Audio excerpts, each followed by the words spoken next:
Hey out there, this is Scott Garibay, and I am here with the Nerdarchy crew. I'm Ted. And I'm Dave. And the idea today is the box sheet. But before we talk about box sheet,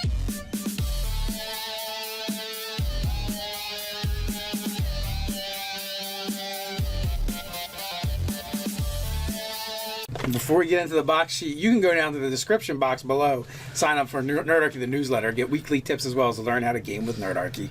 so what is box sheet? Well, my good friends Dave and Ted don't even know what box sheet is. Box sheet is an idea I've had for a while, and I'm trying to move toward it. And I have had this in one of my games previously, where rather than having a character sheet, each character has a box, right? Now, the box... Is this a Scott Garibay original? Oh, this is a Scott Garibay original. So I would like to go to a box sheet. And what this is you represent your character with objects, right? And so the first thing I did was we used this in a Dungeons and Dragons game that I had given, and I got campaign coins, right? Now campaign coin out there is a great company out there. They make individual coins for your role-playing game. They're beautiful, they're very expensive, but they're really cool. And so basically characters would have these coins that came from different realms, and I actually took the coins. I have about 80 of these coins, and each coin could be spent in a particular way and it would do a special thing. Well, once they had those special coins, the next thing I did was I would give them, like, there were crystals in the game that would give different powers and allow things to be unlocked. And so literally each person had a cardboard box that had on the top, a small cardboard box that had on the top, you know, their class and their race, and inside they had their coins and they had their crystals. I now want to go to the point where play a game, a Dungeons and Dragons game, where there are no written properties for the character, and all aspects of the character are represented by physical objects in a box. And so, for instance, for your +2 in strength, you would have a stone that would show that you had a +2 in strength. And then there'd be a different stone for your +4 in dexterity. And all these little talismans, these little objects that would go into the box, would have a meaning for each class and each race. And so this was my concept, this was my idea. I just picture myself in front of this box going, I don't know what the hell my character can do.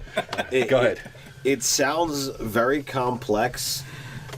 I don't understand what, like, how would it be beneficial? Like, I understand that, you know, that textually it'd be very interesting, Exactly. it'd be very different, but what makes you feel that this is a worthwhile idea to pursue, as opposed to a nice convenient layout of all the information on your sheet? Right, so here's why.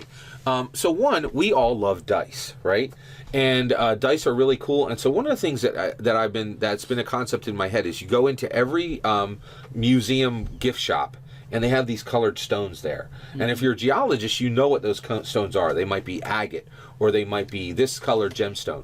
So there are enough stones that have these colors where you could easily represent, and you could say this, so you could easily do this. You could say jasper is dexterity, and amber is con. Right, so if you have three jaspers, that means you have a +6 and you have a +3 in con, which means you have a 16. So you know it, right? So, in my opinion, when you learn a new subject matter, hobby, profession, anything like that, you basically have to learn a new grouping of lingo, right? You have to come up with this new lingo. Jargon, right? And so the gaming is like that. In specific games, they'll even have their own jargon to go with it.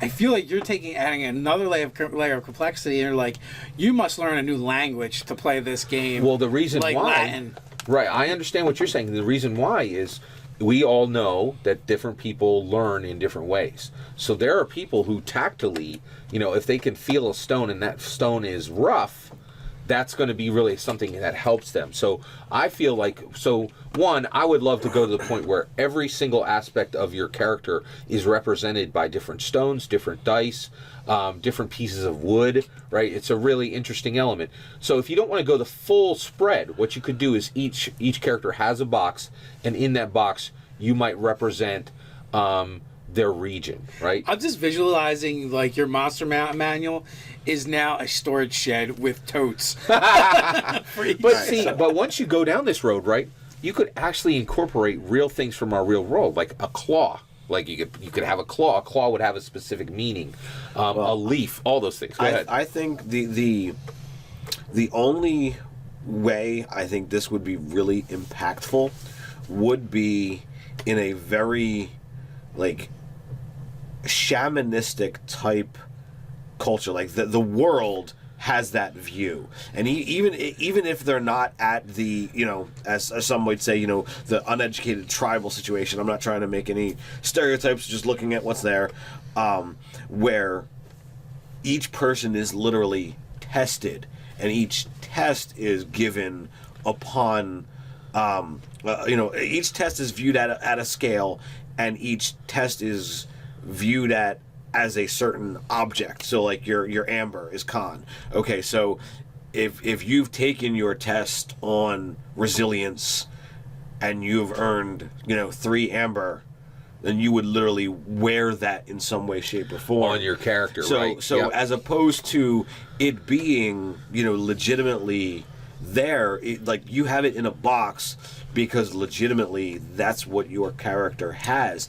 And you know, if you feel that you've done enough that you might be able to test higher, you know, you might be able to go on a quest, or, you know, be able to retest and try to get a 4th amber. But legitimately, you would walk around and essentially your stats would be visibly displayed. Right. You know, so it's Exactly, like, yep. you know, oh, well, you know, divination could be a skill, and, you know, divination is a pearl. And you see someone, you know, walking down the street and she's got 6 pearls on a necklace. Well, holy crap, she's skilled at that, you know. And it could be a fraud, or it could be, you know, she's legitimately there, and you know it could be incorporated into the actual world itself. So not only do you have the things in front of you, but your character does as well. Oh, that's a great idea. One of the other things is I talked about a box, right?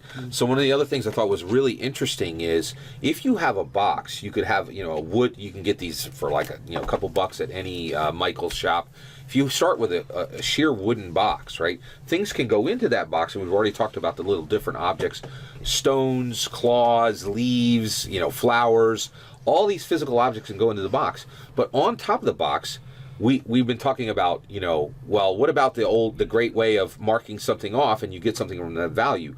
Well, if you have a box, you can actually take Sharpie, and if you start everybody with 6 circles on every range, if they connect this box to that box, that has a meaning for their character, and they can do something. If you color this in with red, that has a meaning. And then the box itself, the box actually starts to show the values and the connections for what that character can do and what they can't. From a Dungeons & Dragons 5th edition, you could connect this to just one aspect, like their political relations of that character from one faction to another, or their abilities they might have from a tribe that they've left from, you know, things like that. So to me, the physical box has the ability to be marked and to be changed and to show their progression over time. And then within the box, there's all these special objects that might show achievements or show, you know, things that that are meaningful to that character. So now I'm not ready to get rid of my character sheet yet, but when you talked about this, I did have some ideas, and like the ideas I did have made me think of the box and different players we've had at our table. So I'm like, well, the outside of the box would be a great place to display physical characteristics and appearance of your character, so everyone can see this is what everyone sees. Yeah. On the inside of the lid is like your character sheet, your stats and stuff. And I was thinking that's great because it's hidden, because we've had players at our table who, I won't tell you my alignment, I'm not going to tell you this, and like, you know, super secretive players that won't let you share, won't even let you look at their character sheet. Yeah. That's a good point. I hadn't even thought about that. And then you could put like the interesting things inside the box that represent things that are going on in a game, or maybe things that the DM gives out if he's playing a very prop heavy game and he lets the players hold on to them. But the other thing that I'm trying to sell you guys on, and I think that is valuable is often you'll have a prop in the game. You'll say, this is what, you know, like a lot of times you'll say it verbally, but sometimes you can say, hey, I made this piece of parchment. And so when you give out those physical props, if they have a box sheet, there's a place for that to go. And the props that you hand out, once you know the size of the box, you can create props that are, you know, from that era. And you know, and the idea of I'm picturing someone coming to the table with like a coffin-sized box.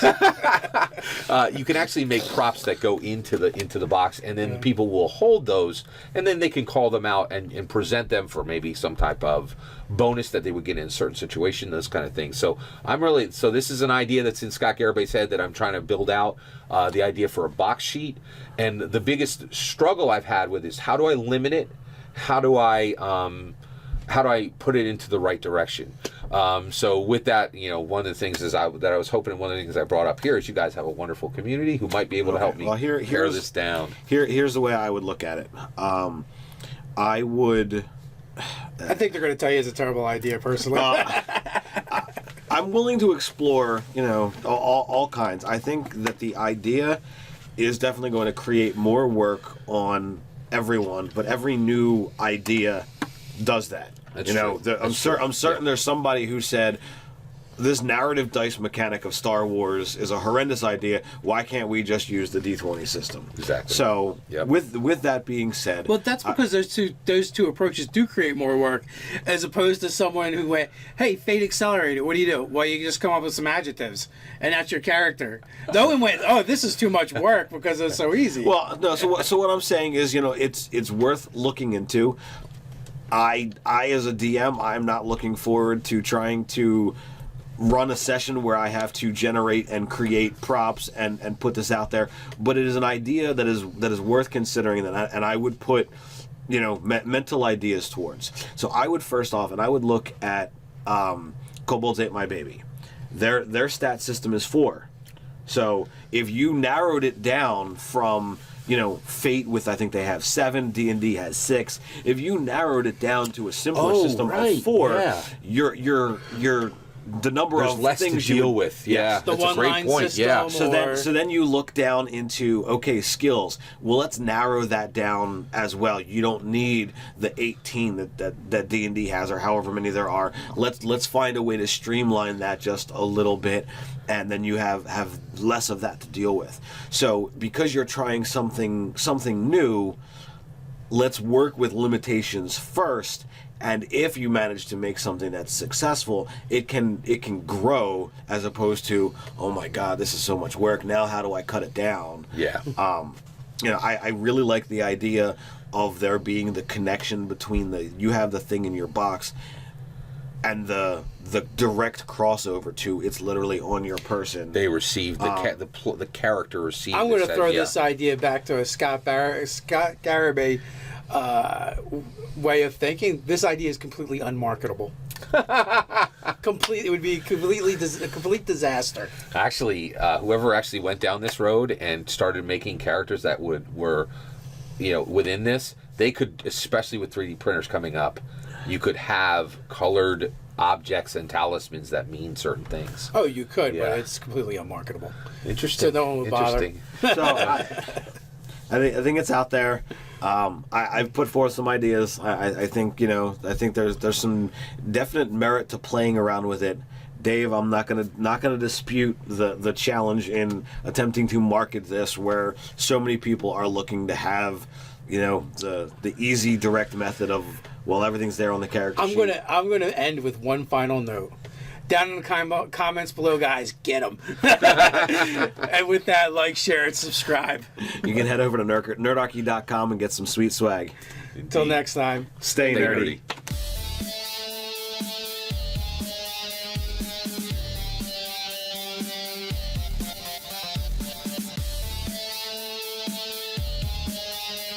Box sheet is an idea I've had for a while, and I'm trying to move toward it. And I have had this in one of my games previously, where rather than having a character sheet, each character has a box, right? Now, the box... Is this a Scott Garabay original? Oh, this is a Scott Garabay original. So I would like to go to a box sheet. And what this is you represent your character with objects, right? And so the first thing I did was we used this in a Dungeons and Dragons game that I had given, and I got campaign coins, right? Each person had a cardboard box that had on the top a small cardboard box that had on the top, you know, their class and their race, and inside they had their coins and they had their crystals.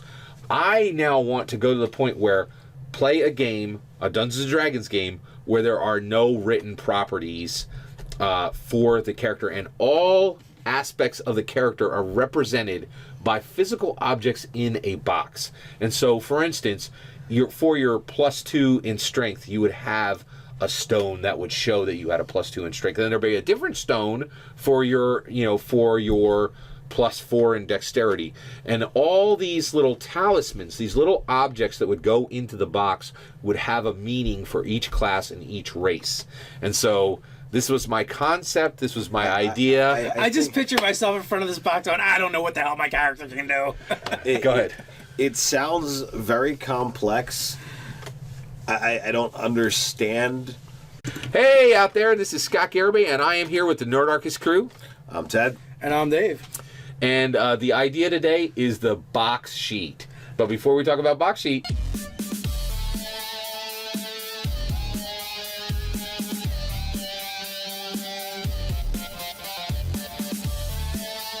Before we get into the box sheet, you can go down to the description box below, sign up for Nerdarchy, the newsletter, get weekly tips as well as learn how to game with Nerdarchy.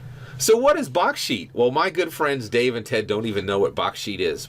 Now, Campaign Coin out there is a great company out there. They make individual coins for your role-playing game. They're beautiful. They're very expensive, but they're really cool. And so basically, characters would have these coins that came from different realms. And I actually took the coins. I have about 80 of these coins, and each coin could be spent in a particular way and it would do a special thing. Well, once they had those special coins, the next thing I did was I would give them, like, there were crystals in the game that would give different powers and allow things to be unlocked. And so literally